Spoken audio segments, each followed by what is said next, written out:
Hey, my movie-loving people. And guess what? Today we have a new type of video. It's my very first movie review, and it just happens to be the brand new Mortal Kombat live-action 2021 movie. We're gonna talk about the movie, we're gonna talk about the cast, what they did right, what they did wrong. We're also gonna take your fan questions and thoughts, and we're gonna end the video with my prediction of where this movie franchise is going to go. Is there gonna be a sequel? Maybe a small mini-series? I don't know. But hold on. Wait a minute. Something's missing here. I feel like this is missing something. I don't think that this is Mortal Kombat enough. Hold on real fast. Where's my second controller? Hold on. A, B, A, C, A, B, B.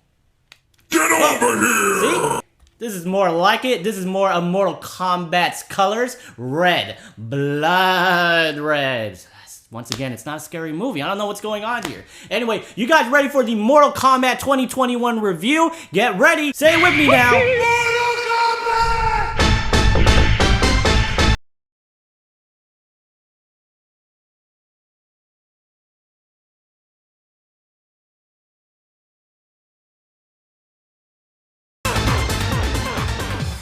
Alright, let's talk about Mortal Kombat 2021, the live-action movie. From a score to 1 to 5, I give Mortal Kombat 2021, honestly, a 3 out of 5. And let me tell you why. Honestly, I actually prefer the Mortal Kombat 1995 movie better.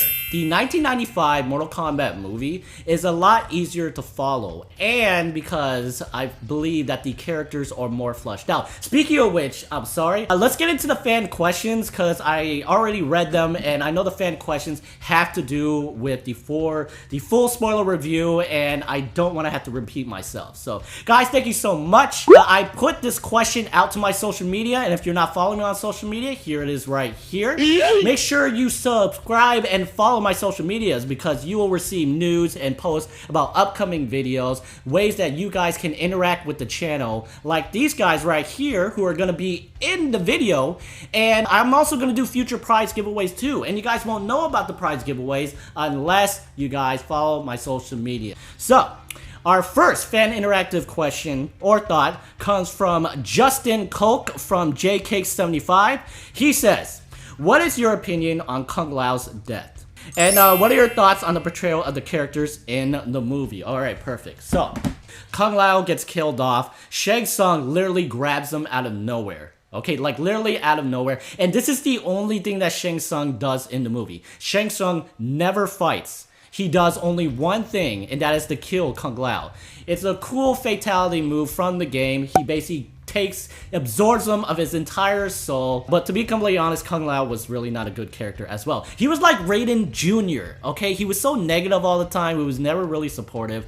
But to get back to Justin's question, what did I think of Kung Lao's death? It took me by total surprise. I didn't think that they were gonna do that. But to be completely honest, no one is really dead in Mortal Kombat. Characters have died in the game and come back. Johnny Cage in the game got killed off in Mortal Kombat 2, was brought back to life in Mortal Kombat Trilogy, which was technically the third game, but it was like an added-on game. It was called Mortal Kombat Trilogy. And they basically just explained the story was, his spirit wasn't happy of what happened, and it just went back into his body. That simple, right? I was a little bit surprised because it's a little bit of a bait and switch. I know in the game Liu Kang dies. He dies, and I believe in the game Mortal Kombat Deception. He's not even in the game. He dies in the opening credits of Mortal Kombat Deception. So Liu Kang dying, I feel, was a bait and switch of Kung Lao, which deals with them setting things up for the future. I feel that either Shang Tsung is going to transform into Kung Lao, or he's going to bring Kung Lao back to life, but he's going to be like some type of zombie underneath Shang Tsung's control. It just makes a perfect storyline for part 2, that Liu Kang has to battle his former mentor, his cousin. You know, it's very, very emotional and whatnot. That's what I think is going to happen. Now, Kung Lao's going to come back in this sequel, and he's going to be on the bad guy team. His second question, what did I think of the portrayal of the characters? Let's talk about the characters I did like, and let's talk about the characters I didn't like. The characters that I did like were Sub-Zero. Sub-Zero was so good. The guy who betrays him, Joe Tasman, he's on the TV show Warrior. I think he was also on Fast and the Furious 6 as one of the bad guys. He portrayed Sub-Zero so well. And I had actually seen a YouTube interview where they talk about how Joe Tasman, he was so fast at doing his martial arts, they actually had to tell him to slow down on the next cuts. So that's really cool right there. He portrayed the character very well, to a point where I feel like Sub-Zero should have been the main bad guy, and he felt like he was. He appeared more, he did a lot more, he fought more.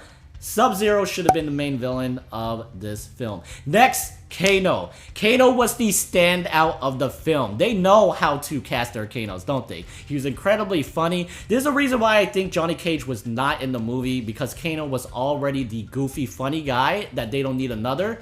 And I feel like Kano is gonna come back, because a moment in the movie, they show Kano stealing Shinnok's magical medallion, and they never show Kano put the medallion back. I think the Shinnok medallion that he stole will be what is used to bring Kano back to life in the next movie. So I feel like Kano's gonna be back. What else? Liu Kang. I love the portrayal of Liu Kang. The actor who portrays him, Luddy Lin, who you might recognize from Power Rangers the movie, and I think he's also in Aquaman. I think he shoves his head in a toilet in one scene. He portrayed Liu Kang so well. I know this guy knows martial arts in real life, and man, is this guy freaking ripped, alright? It gets to a point where he portrayed the character so well, I felt like he should have been the main character over Cole Young. Alright, I got nothing against the actor who portrays Cole Young, but his character was seriously not needed. I felt like Liu Kang was the main hero, and that he should be the main hero moving on. Alright, so I thought he did a fabulous job portraying Liu Kang. Scorpion was portrayed very well, but he was barely in the movie. He appeared at the beginning for a couple of minutes. He appeared at the end for a couple of minutes, so they could have done a lot better with that. I like the portrayal of Jax, portrayed by Mekhi Brooks. You might recognize him from Supergirl. I thought he portrayed the role very well. Guy is freaking yoked, man. He played the role better than Mortal Kombat Annihilation, that's for sure. Is there anyone else? Sonya Blade, I thought she played it just fairly well. Not good, not bad. I thought it was fine. The minor characters, Natara, Commander Reiko, Cabal. These minor characters, I thought they were portrayed well. Now, it's a split online. People going like, I can't believe they killed off these characters so easy. You want fatalities, don't you? And that's another thing good about this movie. It's rated R and it has fatalities. Who do you want them to do fatalities on? I think it was incredibly smart of the movie to put minor characters that are not fan favorites from the game be those people who take the fatalities. And I want it to be a recurring thing for every movie sequel they do. They put minor characters that no one likes just so they can do fatalities on them. The actress who portrays Melina, I thought she did very well. I love the CGI on everything that they did. I thought the costume design in this movie were a lot better. And I was going to talk about this. There is a moment in the movie where Shang Tsung invades Raiden's temple for the first time. Right before Shang Tsung leaves, they make it a point. It's a blank and you'll miss it moment. They show Liu Kang very obviously staring at Melina, and Melina very obviously staring back at Liu Kang. So this is why I think they did it, because I think the actress who plays Melina will come back to portray Princess Katana in the next movie. We saw Princess Katana's fan in Raiden's temple. Now here's another thing I predict as well. I think Princess Katana is Scorpion's daughter that Raiden rescued at the beginning of the film. And that they probably lost Princess Katana somewhere in between 1617 ancient Japan and until 2021 now. And it sets up so much stuff for the movie. See, one thing I give a credit to for this film is they're setting up things for future sequels. You know, so it makes sense. They set things up that Princess Katana, who is now Scorpion's daughter, who might be Cole Young's mother, maybe? So that's how they bring all the characters together for the next movie. Let's talk about the characters I did not like. I did not like Shang Tsung, and I did not like Raiden at all, and I did not like Kung Lao. Shang Tsung and Raiden, why I didn't like them is I felt like they were the most generic, one-dimensional characters ever. You compare it to the 1995 film, Shang Tsung and Raiden in that movie were so much better. The actor who portrays Shang Tsung in 1995's Mortal Kombat, Cary Tagawa, was so good for the part. He was so menacing. He was intimidating. He actually did stuff. He actually fought Liu Kang at the end of the movie. It was actually a good fight scene. And he was so charming to a point where, like, I like this bad guy. Cary Tagawa did such a great portrayal of Shang Tsung in 1995's Mortal Kombat. Honestly, they should have just brought Cary Tagawa back for this movie and just used the Samuel L. Jackson de-aging for this one. The person who portrayed Raiden, you know, Raiden's portrayal in the 1995 film by Christopher Lambert, he set the bar very, very high. Raiden in that movie, in the 1995 version, was so funny, but the best thing about that is he was so optimistic. He was so optimistic of recruiting Johnny Cage, recruiting Liu Kang, recruiting Sonya. Okay, he was so sure that these three were going to be the people who were going to beat Shang Tsung this time. But this Raiden in the 2021 version, he was so negative, so grumpy. Like, you think I'm kidding, but literally when the characters meet up with him for the first time, he is so disgusted that these are his fighter. He's not encouraging at all. He doesn't help anything. He doesn't fight. He doesn't do anything. I hope that they course correct and fix these characters for the sequel. Kung Lao honestly was just as bad. He was seriously just like a Raiden Jr. He was negative of everyone. At one point, he bullies Kano to a point where Kano gets his superpowers. It's just bad. Oh, and Cole Young. Not a good character. I mean, I got nothing against the actor who portrayed him. You have to do with the material they give you. But like I said, he is a character just made for the film.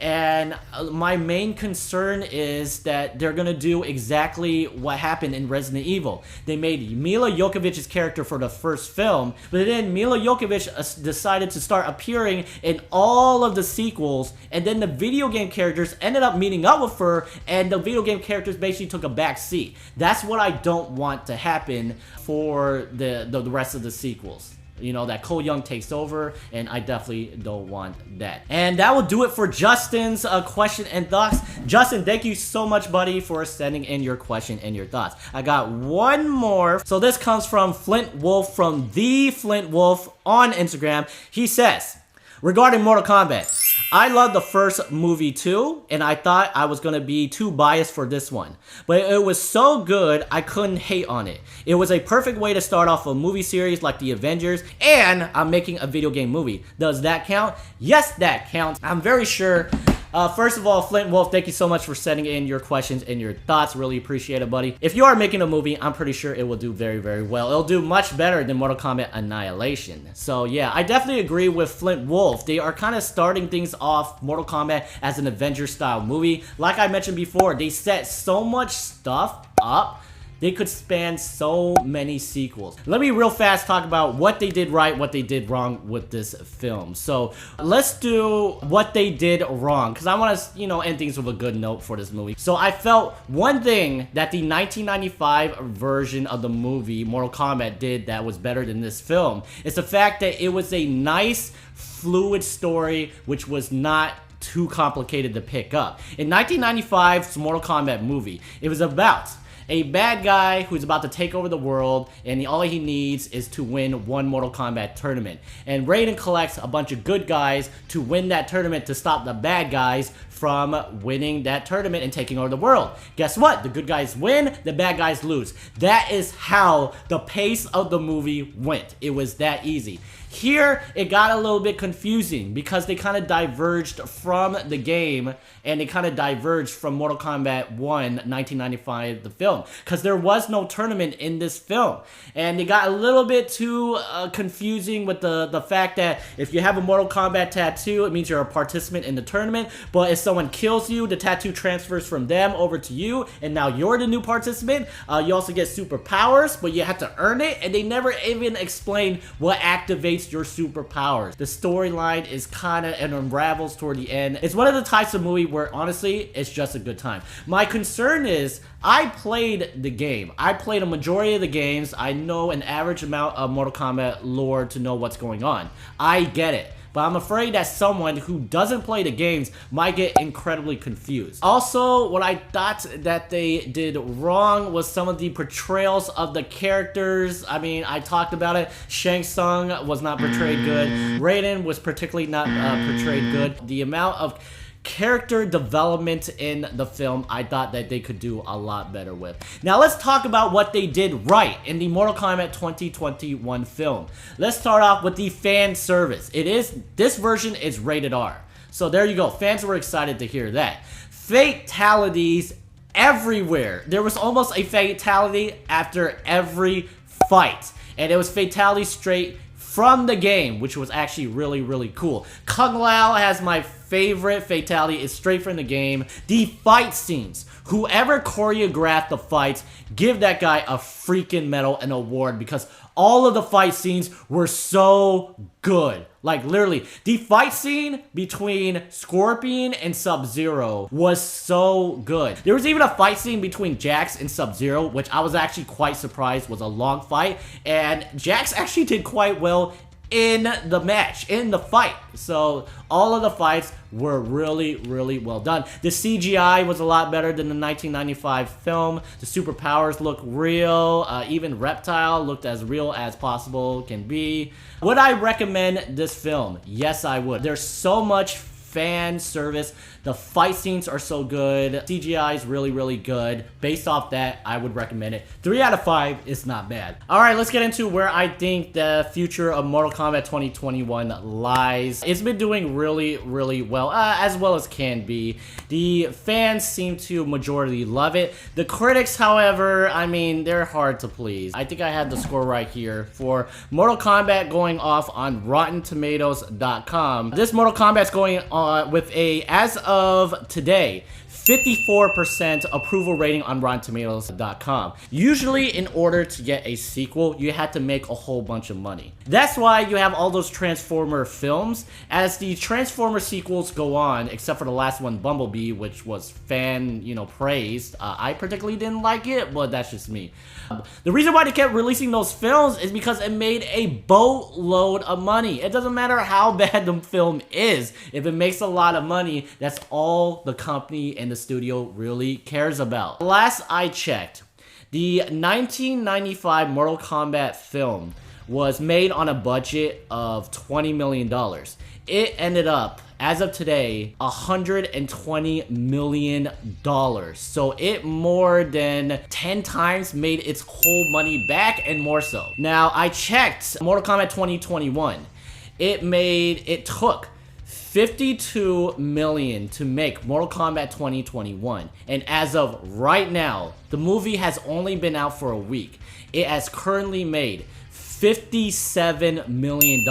So it's already made back its budget, and after a week, it's nothing but profit. And then when it goes to DVD, it's going to make a whole bunch of sales off of that.